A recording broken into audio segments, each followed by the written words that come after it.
Hi, my name is Jenyo. I happen to be the director of I-XPOSE Educational Services, where we take care of children with special needs, and by taking care of, we give support every aspect depending on the needs of the kids. By special needs or neurotypical kids, we are talking about children with divergent needs, autism, cerebral palsy, Down syndrome, cognitive impairment, depending on the challenges of the kids. So we provide therapy services for the kids. So I-XPOSE, we officially registered 2019, but we didn't begin until 2021, 2022. We started with few kids. Personally, just I, the visionaire, and started with home therapies for different kids before we met some parents. We had a particular parent who wanted everyday therapy for the kid, and we needed a place. We didn't have a place. Fortunately, a friend of mine was at school. I went to her and said, see, this is a need, this is a vision, we're looking for a place. And she said, oh, I don't have a space, I just have this little space. She took me to it was built as a kitchen initially, but none of the kitchen facilities were there. So it was a good place to start. I worked on it, made it appealing.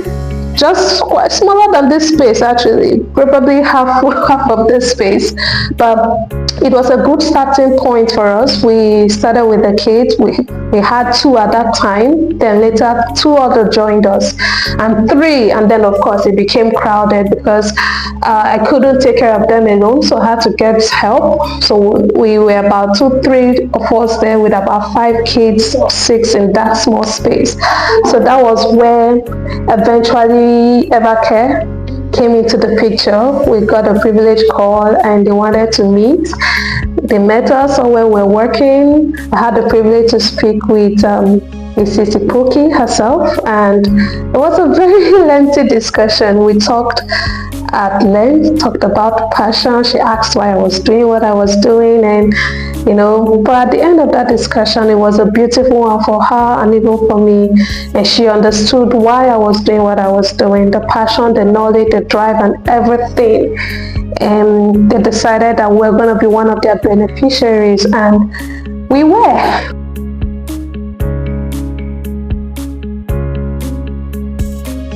We had the privilege to get this space. They got this space for us, and in regards to how it has helped us, it has made us to become more efficient, because with a bigger space we had the opportunity to let in more kids. Before, we were struggling with space, the place wasn't very conducive for the kids, but now with the space Evercare got us, we had a more conducive environment for the kids. We had them coming. We were able to make room for more kids. And of course, the materials that they gave us, they provided us with some therapy tools, which were very effective, because with those tools, we got more results with the kids. It's a different thing when you're trying to teach something that the child can see. And of course, when it comes to kids with diverse needs, they need to see. Some of them are visual learners. They need to see for it to make sense. So the tools really helped us a lot, and we were able to get a lot of results in the lives of the kids. So of course, a conducive space, learning tools were more effective, and just a general growth in the lives of the kids. And for us as an organization, we also had the opportunity to get in more hands. We're able to, because of their support, we're even able to get in even some people who really couldn't afford huge therapy fees. They couldn't afford therapy fees at all, but we're able to get them in at a subsidized rate, and the support we got was able to help make up for such cases. So it's been success from one level of success to the other.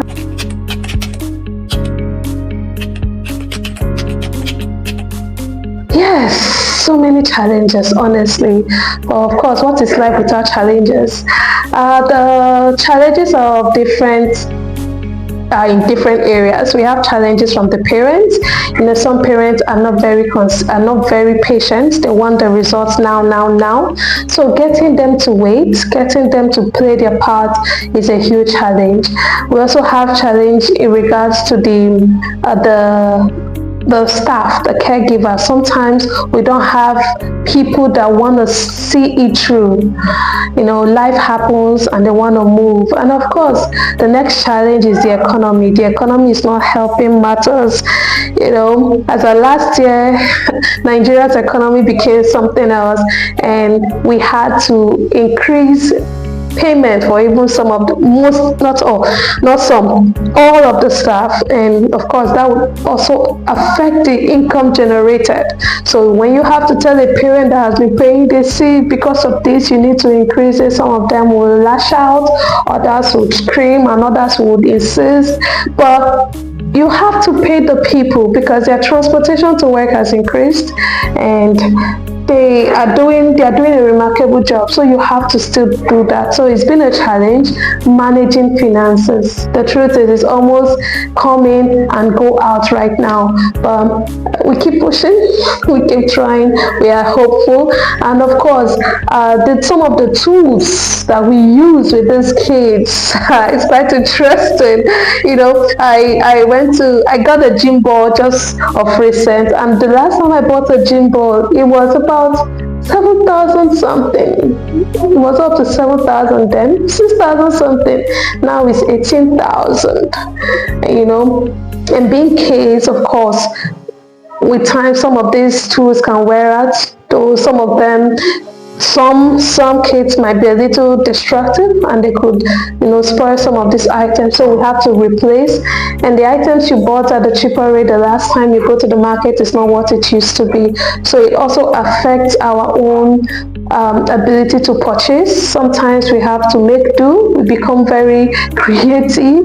We create some of the tools as much as we can create, but of course there are some we absolutely have to buy. So these are some of the challenges. Fortunately for us, the challenge of the environment where we are located has been curbed, because now the typical kids,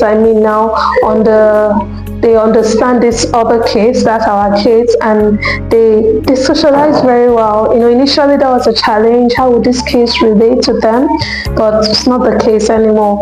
So we've conquered that challenge. These are just some of the challenges we're currently facing right now.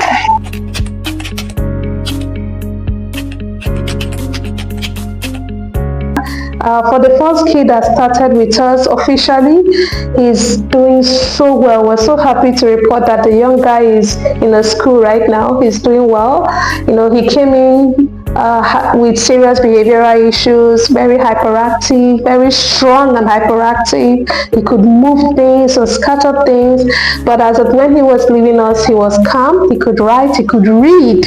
He couldn't read when we started. He could read very well. He could explain what he read.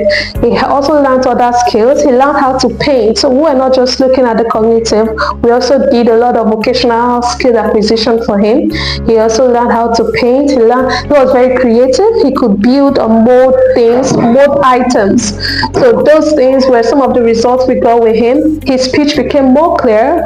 He could communicate. He didn't have to,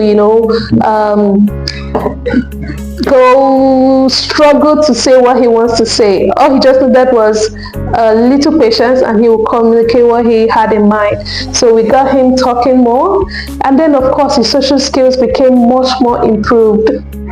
We had opportunities where, because we are located within a school, we joined the school's activities, and we see him make presentations during their events and programs, and it was beautiful. So as at the time he left us, we recorded so much progress, and not just with him, with other kids. In fact, the next child that came in after him wasn't walking, she wasn't talking, but we're glad to report she's not only walking, she's talking and disturbing the entire neighborhood. And the parents are like, what did you give to this girl? Why won't she shut up?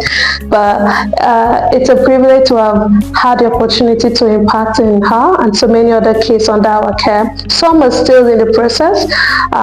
It's not been so easy with some others, but of course, the goal is consistency. You just keep doing, because one day it's going to, the result is going to come forth.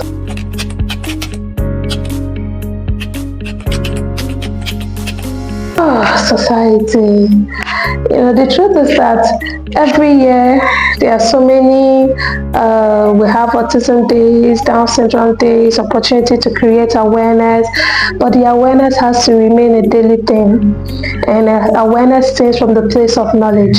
When people know, when you know, you don't have to experience, you don't have to know someone that has, just get knowledge about those things. Don't act like you are not in the society or you don't see these people. It's important to get knowledge. When you know a little bit more, it will help you to know how to better relate with them. If I'm meeting someone I don't know anything about their condition, I go and research so that next time when I meet, I'll be able to meet them at their level or relate with them in a more comfortable way for them. So knowledge is important. That's the first message I'm preaching to the society. Get knowledge, get to know more, listen to the news, read the books, read articles, volunteer. I mean, nothing stops you from volunteering. These are things that so many people outside Nigeria do a lot, although we know we have volunteers here in Nigeria, but volunteering is a good way to also gather knowledge. So first of all, get knowledge. Secondly, have a change of mindset and become more inclusive in your thoughts, in your relationship with people. Move a bit, let me use that word. Give room for others. It doesn't always have to be about you, about your thoughts or how you feel. Be conscious of others. It's time to be more empathetic about other people's situations. Know more so you help more. We don't want pity. We do not advocate for pity. In fact, we do not want your pity. We just want you knowing. And when you know, you will know how to work with them. So get knowledge and be a little bit more inclusive. Inclusive in your speech, in your attitude, in your behavior, in everything you do. You don't even have to have all the knowledge to do this. Just be a kind person. Just be kind. I think kindness is what we should preach. Generally, whether they have special needs or not, just be kind to the people in the society.